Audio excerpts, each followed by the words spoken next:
On this episode of UTR, it's another road trip. Only this time we're getting our kicks on our own Route 66. We'll float over a long lake, show you where fish come from, and stop for some smoky selections.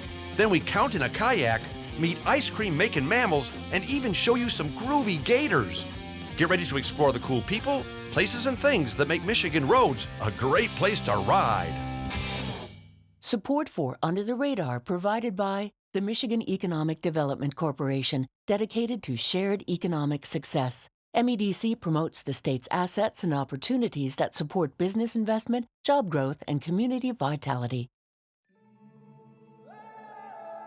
Along the way is where we find the unexpected. Along the way is where we take in the scenery, and often where we have the most fun. Sure, along the way can be the place we stop to fill up or grab a bite to eat. But in Michigan, along the way becomes the place we've been longing for.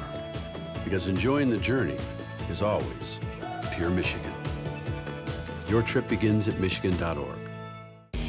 I've been around the world, but there's one place I keep coming back to. And the more I explore, the more I realize it's the place to be. I'm Tom Dalton, and this is Under the Radar, Michigan.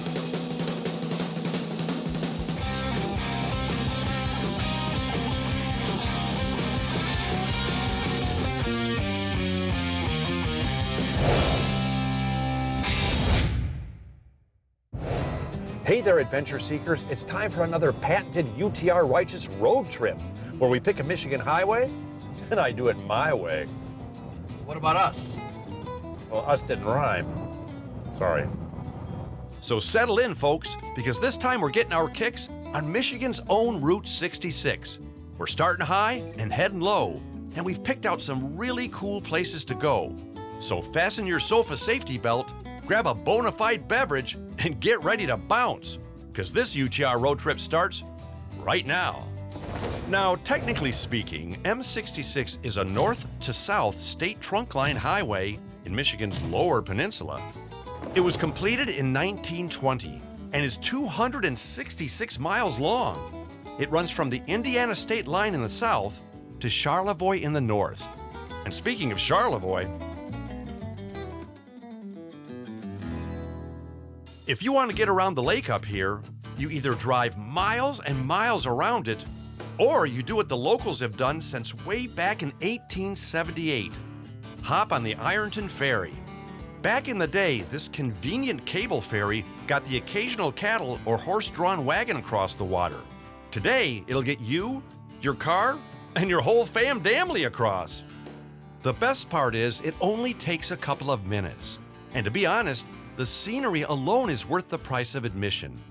Even if you don't need to get anywhere, take a ride on the Ironton Ferry, just for the fun and history of it all. So we crossed Lake Charlevoix in style, de-ferried, hit M66, and headed south in search of our first adventure.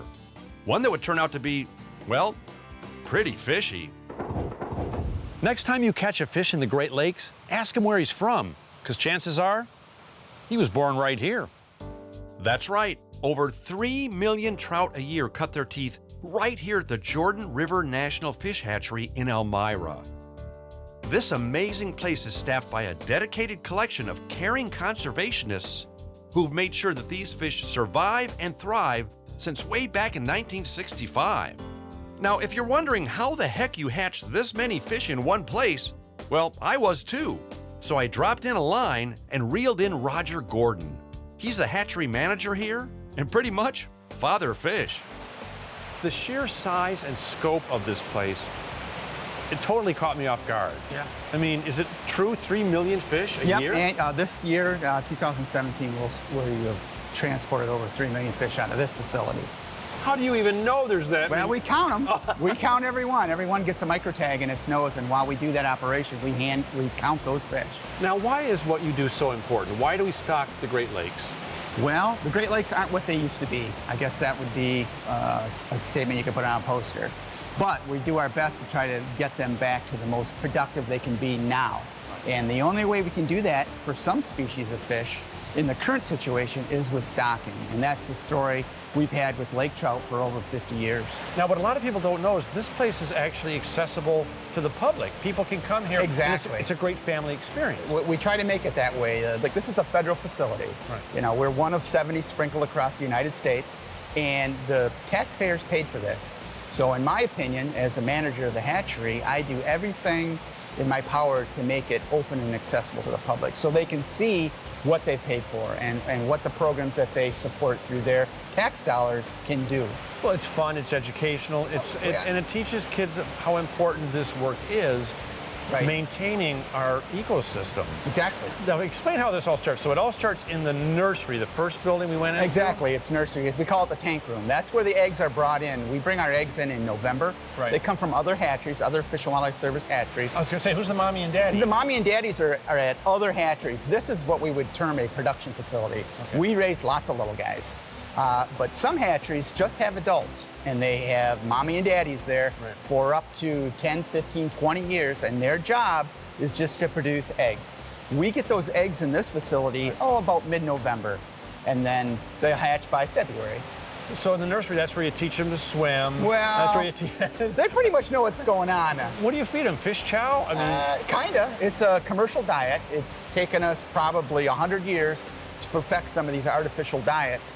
And trout readily accept an artificial diet. We get very high survival, well over 90% for some of our trout strains. they come out of the nursery. Yep. That's where they learn, like I said, just to Yep, swim and yep, all that. yep. And then they come into the next building. Exactly. They come into this building. Right. And then after, probably 3 months in this building, they'll start moving to even one more of our buildings. We have another building on the other side of this large building. And then they'll stay in these buildings till next spring. They'll spend between 14 and 18 months on this facility, and then they'll get stocked out in the Great Lakes. And people can come into any of these buildings anytime and see the fish at the different stages. Yeah. We leave the buildings that have the fish in them open 24 hours a day, 365 days a year.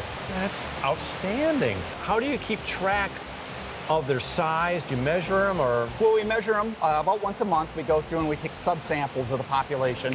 Right now we have about 1 million fish on station, and we'll come in here monthly and sample different ponds just to monitor growth, see how we're doing, see how they're doing, do some fish health profiles on them just to make sure everything's okay.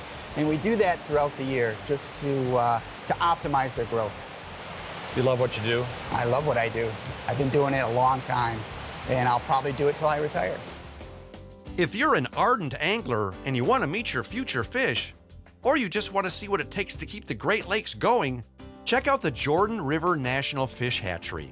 They'll show you over 1 million reasons why what they're doing here is so important. Well, we left the smell of fish far behind, hopped back on 66, and headed south for about an hour and a half when the smell of smoked sausages brought us to a sudden, yet satisfying stop.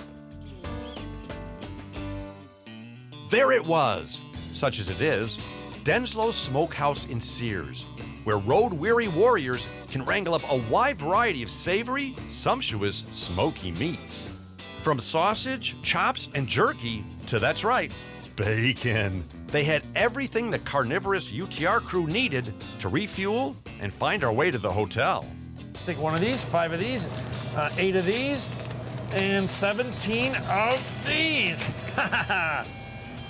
So proprietor Penny Denslow piled our beef and pork products into a bag, and off we went to our hotel for some much-needed sleepy time. Meat does help you sleep, right? Well, after a good night's sleep and a bad case of the meat sweats, we headed back down the road for more kicks on M66. And this time we stopped in the town of 6 Lakes to do exactly that, kayak the 6 lakes in this area. They're all connected and waiting for you to explore. Sina Torkelson owns and operates Camp Torque Outfitters, a very cool outdoor adventure operation. And she's here to make sure that we stay buoyant on these numerical bodies of water. So are all 6 of these lakes connected? Yeah, well, you can get to all of them by kayak up until the 5th lake. Yeah. And then the 6th lake actually runs like under the road And this lake we're on right now is lake number... This is the first lake. Okay, this is First Lake, okay. You grew up in this area, in Six Lakes? I did. I actually grew up on Second Lake. You are lucky. I mean, this is a beautiful area. It's kind of hidden, and I don't really realize how awesome it is. And I think we just take it for granted here because we have so many of them. So with your adventure company, you can kayak these 6 lakes, you can mountain bike, you can canoe. Your job really is to help people discover the natural beauty of this area. Yeah, and to really, I guess, get in touch with nature. And you know, you can have the worst day ever and get out on a kayak, or for me, it's a paddleboard, yeah, and go out to the middle of the lake and really just, you know, kind of shut the world out and, you know, center yourself again. How long does it take to traverse or to paddle the full length of the lakes? It really depends on how big your forearms are, right? Well, and how motivated you are to get there. If you're leisurely paddling, you know, it's probably a half an hour, 45 minutes. Well, even on a cloudy day like today, because it's summer, but even with a little bit of clouds like this, and there's a little bit of rain coming down, it's still beautiful back It's here. very peaceful. So if people want to come back on these lakes, let's say you want to come back with a few kayaks and you want to go from First Lake to Sixth Lake, are there places to camp along the way? There are. Right here on First Lake, the township actually has a really nice little campground. It's got a perfect little swimming beach. It's a really nice campground. And if you keep going a little ways, you can get to Fourth Lake, and there's an RV park called Pleasure Point. And that's actually a really nice place too. And then if you keep going further and you get to Fifth Lake, there's another campground called Nature's Chain. Yeah. And that's actually a really nice campground, and that's grown a lot over the past few years. And the owners are amazing. They're local people, and they're friendly. They're involved in the community, and that's the biggest, you know, reason I wanted to start a business here too, was to the sense of community here is pretty incredible. Do you find that these 6 lakes help bring a sense of community to the town? I do, and it's something that brings business to the area, and I think that's the biggest thing, is I want to keep our community. I like that it's small, and I like that it's kind of hidden, and I like that it's ours, but I also want others to know about it. Well, this is one of our road trips that we're doing, and when we were looking for places up and down Route 66 in Michigan, on the map, I saw these 6 lakes. I thought, that's really cool. Then I saw, oh, it's called 6 Lakes. That's really cool. And then when I realized that you can actually paddle through all of them, I thought that's a great thing to feature on the show, because this is just the kind of thing that people need to know about. If you're an outdoor enthusiast like me, you should absolutely and enthusiastically entertain the thought of checking out Camp Torque Outfitters. They'll help you corral a kayak and enjoy these waters like we did, because these 6 lakes you can literally count on. Get it? Count on? Oh boy. Well, after getting our feet wet, it was time to hit the dry road again. So we continued south on 66 in search of, well, our just dessert. You know, if you're lactose tolerant like me, there's nothing better than a huge scoop of homemade ice cream. And speaking of huge, I'm not milking that. Mooville is a delightful dairy farm and creamery in Nashville where families have been flocking for years. They produce milk, butter, cheese, and yogurt. But the substance that we'll soon be sampling is a sweet selection of their 80 flavors of award-winning ice cream. Now, when it comes to family affairs, Mooville is full of it. Well, family, that is.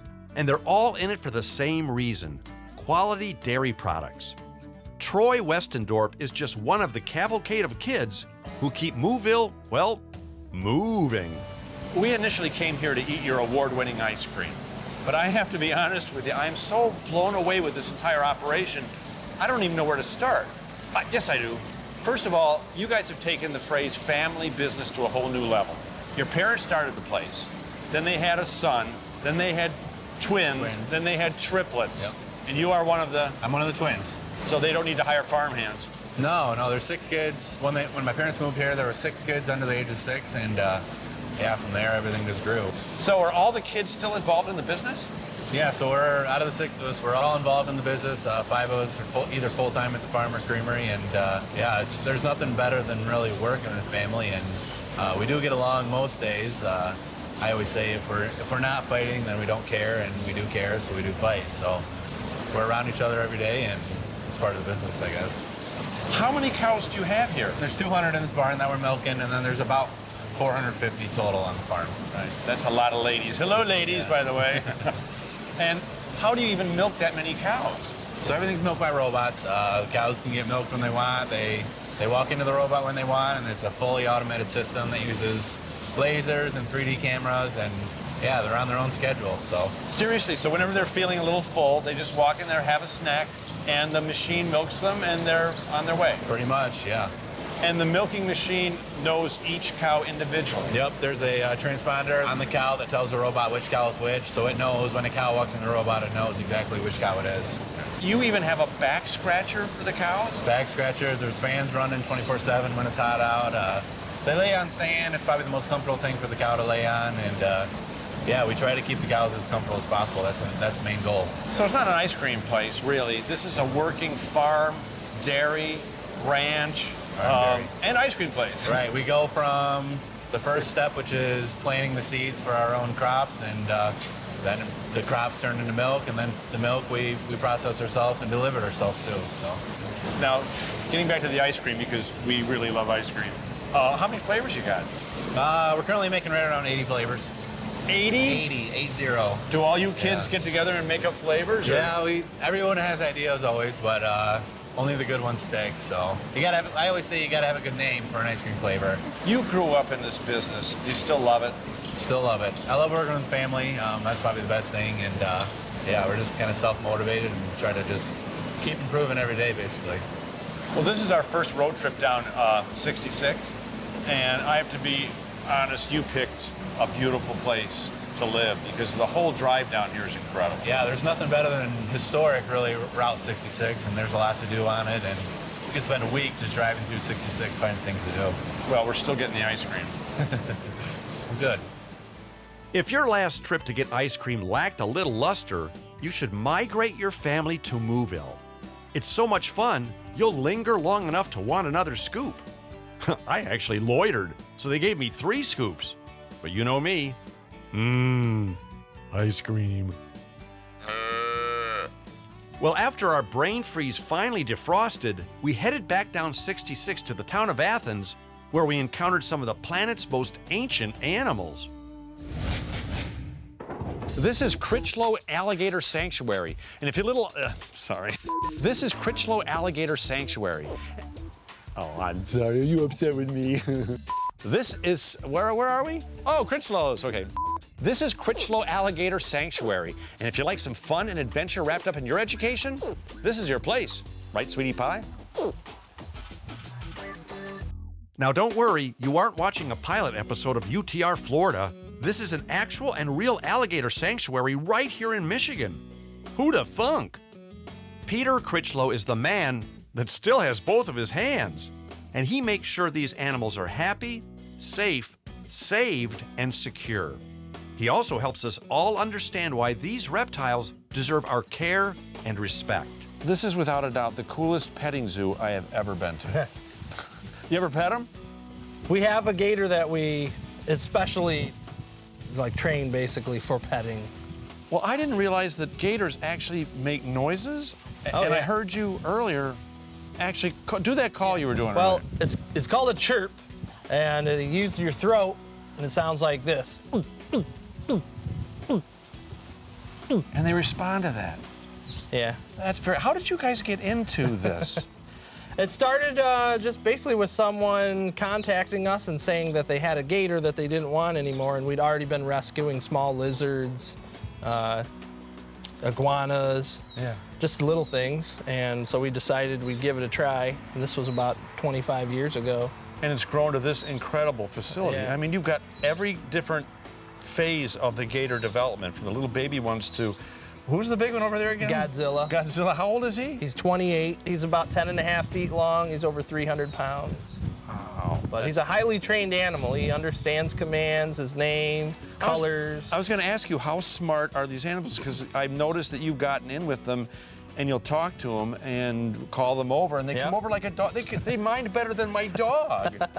Yeah, they're very intelligent animals, especially with sounds, because they make a lot of different sounds, and those sounds mean different things to them. So you can use sounds, and if you repeat a sound and give them a treat, after a while they associate that sound with being rewarded. So it's easy to get them to respond to their name, and then you could do a couple other things. You could have a stop command, you can have a command to have them go inside of a structure, which is really important here because they have to go in for the winter time. So I was going to ask you, where do they vacation in the winter? Because it gets cold here in Michigan. So we build habitats out of shipping containers, and inside the habitat it stays 60 degrees throughout the winter. Right. And that's they go kind of dormant and just hang out. Yep. No food in the winter, which is not too much different than their normal life. In Florida, they usually don't eat in the winter time. Oh, that's the opposite of humans. In the winter, we lay around and eat too much, and then in the spring, you're like, oh, darn it, what happened? Do you have any unauthorized breeding like in Jurassic Park? Nope, they cannot breed. It's too cold in Michigan. They actually can't breed north of Georgia. How do they know? They know. They have thermometers in their pinkies, and so they put their fingers in the ground, they feel the soil, and they need to feel a certain temperature for a length of time before they will actually go through any of the process of digging a hole and laying eggs. That is amazing. So they never do that here. And what's the main mission of this place? Do you guys rescue these gators? Yeah, they're all rescues. Our mission is basically to give a home to animals that have nowhere else to go. People get gators when they're about that big. They can fit in your hand. Yeah. That's when they get them. But after 5 or 6 years, you've got an animal that's just too big to have in a home. So some of these were found in people's basements? Yep. Or Basements, houses, backyards fenced in, garages. Can people still buy gators? You can just go buy a gator? You can. You can go to a reptile show and get one. You can order them online. Which I think is awful because they're not meant to be in people's bathtubs, basements. No. It's not fun for them, definitely. Yeah, now they all have, I'm assuming they all have names? Yeah, they all have names. So most of them show up, they already have a name because it's somebody's pet. But sometimes we get a found one or a confiscated one, and we'll have to name them. Well, now, who are these guys we're looking at here? Well, right here is Quasimodo. He's got the funny teeth and the crooked back. Yeah. Wally over there with the yellow stripes. Down here you got Mitch.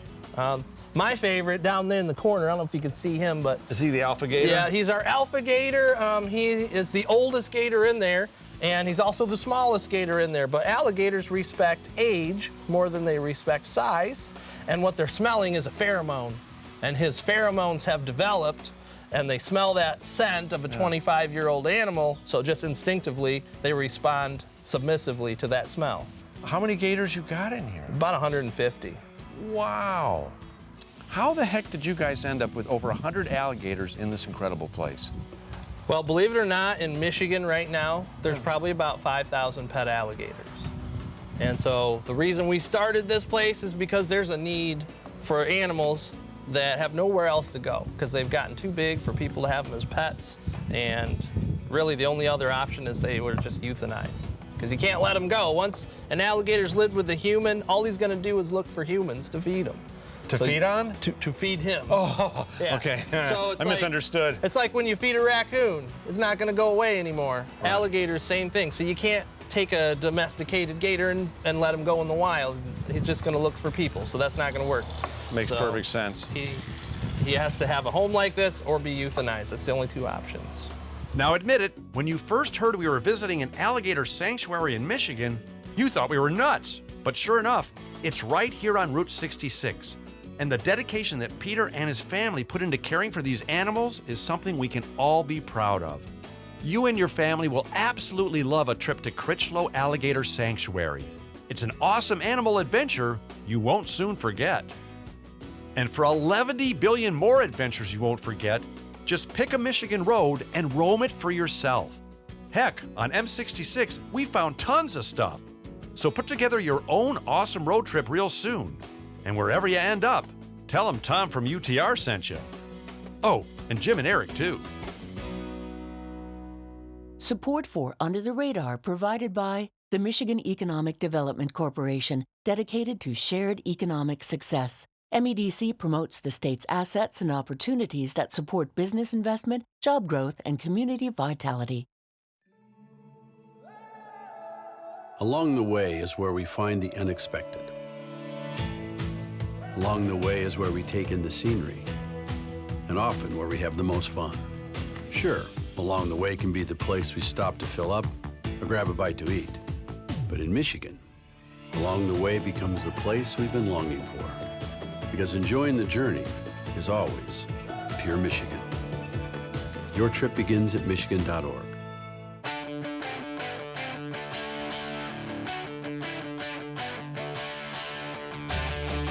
Outside of town. Hi. Okay. Here's how we do it. So, welcome. My name's David. Thank you, David. Hi, David. Take that hand, put it around his neck. Actually, we're going to do a camera shot, so we'll do it this way. Okay? Okay. That hand around his neck. Around his neck. Nice and firm. Oh my God, he's dry. Well, yeah, just put him in the microwave, okay? Just hold him right there. Yeah. Take this hand over his tail. Right. Underneath his belly. Right. Squeeze his tail in your armpit. Got it. There. If he wiggles, Yeah. hold it. He's scared to. You can't say that. You can't say that on this. Bejesus? Oh, this is B film. Okay, you Okay. can say whatever you want. Right Okay. there. Okay. Sideways like that. Okay. Do not drop him. What happens? Because I don't want to chase him. I'm very old. Okay. Don't drop him, and don't let him swing his head up and hit you. Right. Okay. Okay? Yeah. Does he need to be burped or anything, or is No, he? you just hold on like that. Okay. I need to burp because I just had some chicken, so it's fine right there. Can I have some chicken too? That was David, by the way. That's Peter's dad. He's the man. Well, actually, Peter's the man too. And this is an alligator. I'm going to get you. I don't think he probably likes that.